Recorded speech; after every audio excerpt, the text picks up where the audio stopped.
This video is all about the fuel senders in the Mercedes R107. Now, there are different types of fuel sender and different types of fuel tanks, so you need to make sure that you get the right fuel sender that's going to fit your fuel tank. In the case of the red 280 SL, the 1975 280 SL we're doing, this is the fuel sender that came with the car, and it's actually the wrong type of fuel sender. These fuel senders here screw into the tank, whereas on earlier SLs, they have this plastic top like this, and they sit on the tank, and then there's a metal locking cap that goes on top. These fuel senders here are readily available from Uro in America via Rockauto. If you live in Europe, you can also get them via the SL shop. These earlier fuel senders here are no longer, well, they are still available, but they're very expensive. They're between £200 and £300. You can get them from the SL shop and also in Germany. One mistake to avoid is the mistake that I made, which is that the part number of the early fuel senders is very, very similar to the part number of the W123 fuel sender, and unfortunately I ordered a W123 fuel sender from Euro inadvertently instead of the older style fuel sender for the pre-76 SLs. When you buy one of these fuel senders from new, they have a little locking pin under this label, and you need to make sure you remove that before you install it. You also need to make sure that when you buy it, you buy the rubber gasket that sits there. Now, these do not come with a rubber gasket when you buy them. It's the same rubber gasket regardless of which type of car you've got, and I'll give you the part number at the end of this video. Common reasons or problems that people have with fuel senders is they have a flickering fuel needle, and just before you rush to take your fuel sender out into pieces, one of the most common reasons for that flickering fuel needle is dirty contacts, either here or on the plug where this plugs into. So first of all, just get either a little Dremel tool or a little bit of emery paper and clean up any corrosion or rust or dirt on those contacts and see if that cures the problem. You do need to take your fuel sender to pieces. The way it comes apart is by undoing a nut at the bottom of the fuel sender. Now, that nut has got a very specific profile. If you just get a bit of mole grips, a set of mole grips around that plastic rig there and twist it off, you might get it off in one piece, but more likely you're going to end up shattering that plastic there. So we've just cut a little profile out of an old screwdriver like that. You could either use a hacksaw, we use an angle grinder, and that allows us to get those nuts off without damaging the fuel sender. Those two prongs fit in there perfectly. Now we should be able to just undo that screw there without damaging it. Like so. And once you've undone that screw, the top plate should just come off, like so. And then there's a plastic plate, just remember which way round it goes. This very carefully comes off. Now, if you notice, there's a little hole here which allows the petrol to enter this device right at the bottom end. And then once you've done that, you can see the innards there. This is a brand new one here. So it's got a locking pin in. When they come, they'll have this yellow sticker on there. You won't be able to get it apart without taking that locking pin out just there. Just pull straight out like so. And then once you've done that, you should just be able to gently wiggle this and slide it to pieces like that.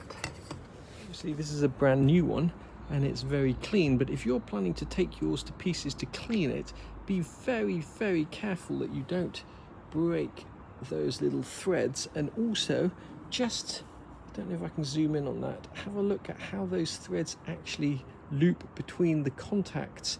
If you do break one of those threads and resolder it, make sure that you get it back between the contacts like that, so it's threaded between the two. If you are having problems with your fuel sender, one of the common problems is that the contacts, the soldered contacts at the end there, are either loose or they break, so you may need to resolder them. Come to put this back together, that little notch there lines up with a notch on the actual sender. The shot of a really rusty old fuel sender that we managed to get apart just by soaking it with vapor rust overnight.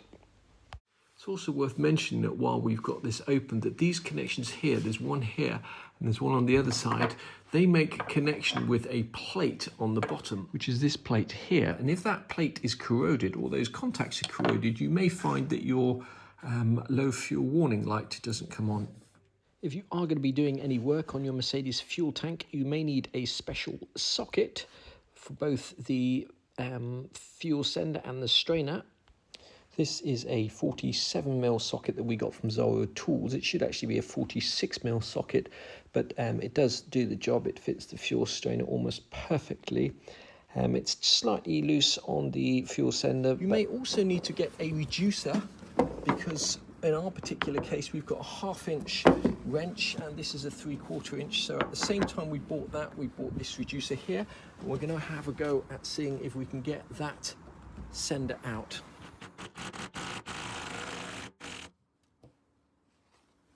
So on the old style of fuel senders, they had this fuel cap here, which we're going to need, and then the actual fuel sender has got a plastic top, and there's this thing here. Okay, the newer fuel senders actually have all of this built into the same unit, but the older ones have this cap, so we're going to need to clean this up and reuse it.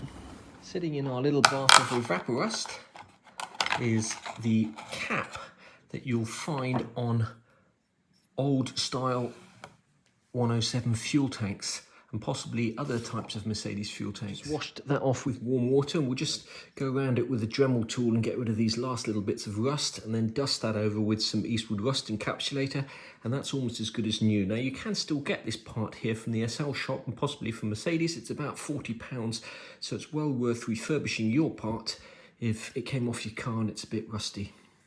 The people I bought this car from went to the trouble of putting a new fuel tank in. It's not connected up or anything, and as I was filming this video just now, it suddenly occurred to me, did they actually buy the correct fuel tank? And the answer is no, because the new fuel senders screw straight in there. The old style fuel senders screw on top.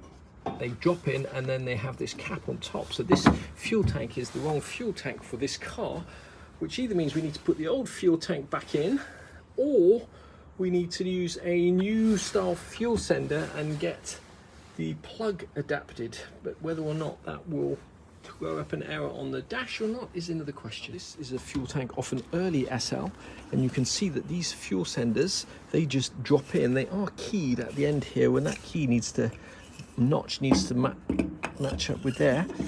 And once that's in, they're held in place by a locking cap which screws on the inside of here, like so.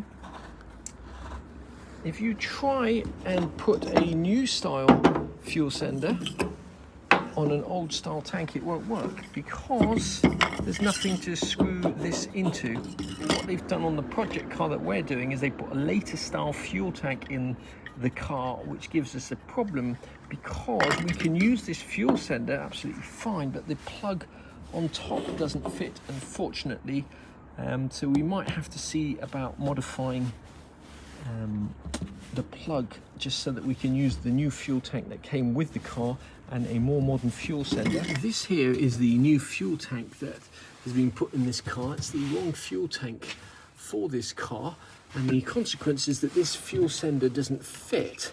Now, unfortunately, the plug on here fits, and you can see that there's this locating pin at the end. It doesn't have any connectivity, it just locates the plug.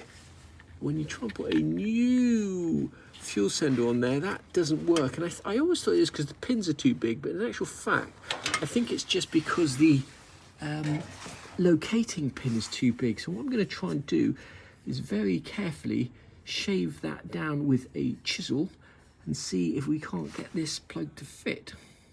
And I'm just going to test that the resistance that both of these units put out is the same, because those wires and the resistance of those wires inside the fuel sender would determine how far the fuel needle moves whenever the tank is full or half empty, etc. What we're going to do is set our voltmeter to resistance and hold them across the ground and the pin marked T and see what resistance we get when the float is at the bottom, and then we're going to turn the thing upside down and see how the resistance changes. Set our voltmeter to resistance, and we're just holding the voltmeter terminals across the G and the T pin, and you can see that the resistance when the tank is empty is about 82, and when we turn the sender upside down it falls to 7. Now that's with the new style of sender.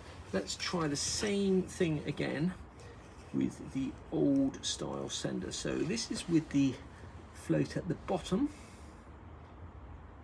It's on about 70, and I'm going to turn it upside down. And that falls to about 4. Here's a quick visual representation of the potential problem of putting a new style fuel tank and a new fuel sender into a car with an original fuel gauge in it. What will happen is when the reserve light would come on at 82 ohms, i.e. the needle would fall down here and the float in the fuel sender would be at the bottom at 82 ohms. In the original car, that would happen at 70 ohms. So with the new tank and a new fuel sender, you'll see that that fuel light will come on here when you've still got an eighth of the tank full. And similarly, when you fill up the car, this is not going to read full until the resistance is at 7 ohms, but on this original one, the full readings get 4 ohms. So you're actually going to be reading full. Your full reading isn't going to be correct either, and nor is anything else. Now, I don't know if that's the end of the world. And it does assume, obviously, that the original fuel tank and the new fuel tanks are the same size. I know there's various different sizes of fuel tanks. So I'm not sure. I'd prefer just to stick with the original fuel sender and the original tank if possible. There doesn't look to be much wrong with this tank, although I can see that there is a crack here or a hole in the pipe here, which is maybe why they decided to put a new fuel tank in. But this is just the breather hose here. I don't think it would be a big tragedy if there's a hole there. You could just re-weld that up or just cut the pipe and weld another one on. However, we may not go to, we may not do that. We may just keep the modern fuel tank in the old SL and see if we can modify the plugs and use a later style fuel sender. I noticed that on this tank here there's some kind of gasket sealer or something that someone at some stage has put in to try and seal this, but it does just need a rubber seal ring underneath there to seal it. There's no gasket shown on the Mercedes picture. I think that is all you need, and if you do use a gasket sealer, you just need to be very careful that you don't overuse it and end up getting some in the fuel tank and blocking the fuel strainer. This is the Mercedes picture for the various fuel tanks and fittings on the SL. If you've got very good eyesight, you will see here at the bottom of the fuel sender, part number 35 is the same as the part here at the top, 35, and that is the rubber seal ring, which is part number A107-997-1345. Here, number 38 is the metal flange, which we took out and refurbished, 116-471-0121. You open your soft top compartment and you see a little plastic covering, which is missing on our car. We've ordered one. It's part number 74, and that is known as the locking cap, A110-987-0145. On the earlier SLs, part number 20 is the part number of the fuel sender, and that over here is A107-542-0404, and they are really expensive. I inadvertently bought part number A123-542-0404, which is not the right size. The fuel senders for later SLs you can get from these guys here, Uro Parts. They do a whole range of fuel senders here. The one that we had that came with the car is this one here, part number 107-542-0804. If you copy and paste either that number or the Euro number and whip over to Rockauto, you'll see that you can get that for £97.80. If you live in the UK, there may be customs and postage on top of that. But these guys here, I've mentioned them once and I'm sure I'll mention them again. They've got an excellent, extensive catalogue of Mercedes parts for classic Mercedes. Definitely worth looking at the catalogue and seeing if they've got what you need, because you will save a ton of money with an SL, especially in the UK or Europe. Will have no doubt come across the SL shop. Excellent source. You can see there's the fuel sender gaskets there that they sell. You can also get those from Mercedes. They sell most of the different styles of sender. That's the one there for the earlier cars, £254 plus VAT is the best part of £300. They also sell the 3 different fuel tanks as well. And there's the sender for the later SLs.